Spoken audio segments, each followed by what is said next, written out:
A body covered in a sheet, another in a makeshift coffin. There are flowers, but no names. No one seems to notice anymore. To survive, the living are told to forget the past, forget the dead, but that, of course, is impossible. Juan Merto tries to stay busy. His child is missing. He still doesn't use the word dead. Juan's father lays in their shack, his back injured in the storm. This family has suffered more than anyone ever should. How high was the water?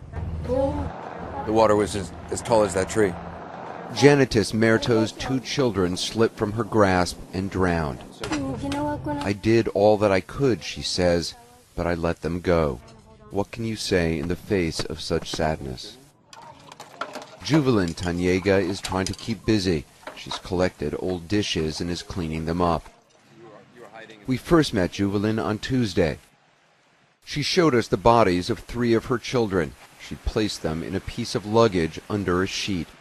She was searching for her 3 other children. Has anyone come to help you?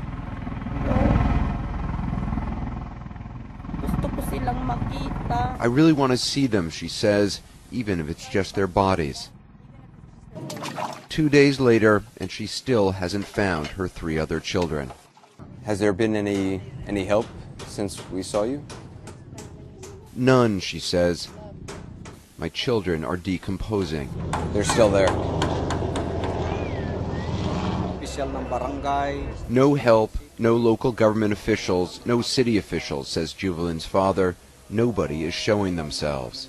His injured son Jericho sits silently listening. Jericho's mother is dead, so is his aunt and 9 of his cousins. In a daze, he asks me, when is my mother coming back? He never ever says she's missing. He still thinks she will come back. We didn't know there was a tsunami, he says. We thought it was just a storm. You didn't know that there would be this storm surge of water? We've been through so many storms, he says. There have been many times before our house gets destroyed and we just hide behind a tree. But there's no water, it's just wind. It's the water that killed us. If somebody had told you it would be like a tsunami, you would have left? Oh yes, he says. We would have left right away. Jericho wants to leave now on a C-130, the kind of plane he sees every day overhead flying evacuees to Manila. His father tells him they have to stay. They have no money, just each other. That's all that's left.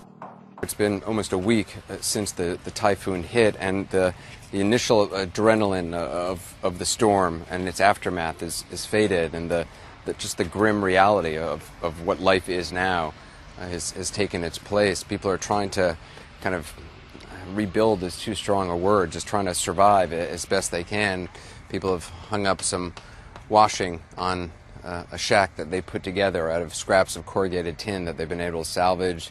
You see women doing washing of plates and clothing, whatever they can find that they used to own that's been spread out through all this area. You see people all the time now just walking around trying to find their possessions, just trying to find family photographs and plates and all the little things that make up a person's life.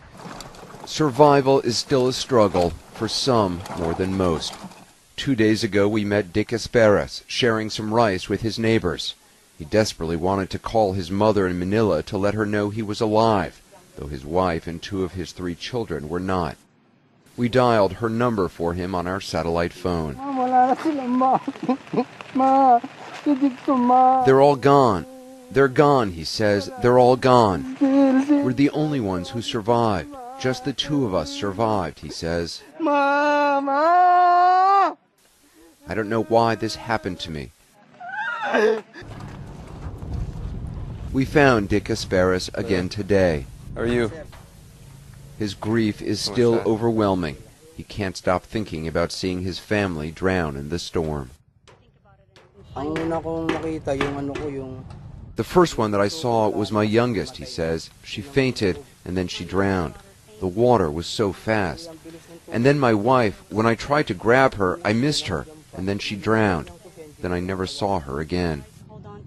He admits he often thinks of killing himself, but hasn't because he still has 1 child who needs him. It's like I don't want to live anymore because of what happened to my family, he tells me. All of us here lost our loved ones, but all I'm saying is people have different ways of dealing with it, how we feel. In my case, I can't handle it. In Tacloban, there is little time for grief, little chance for comfort.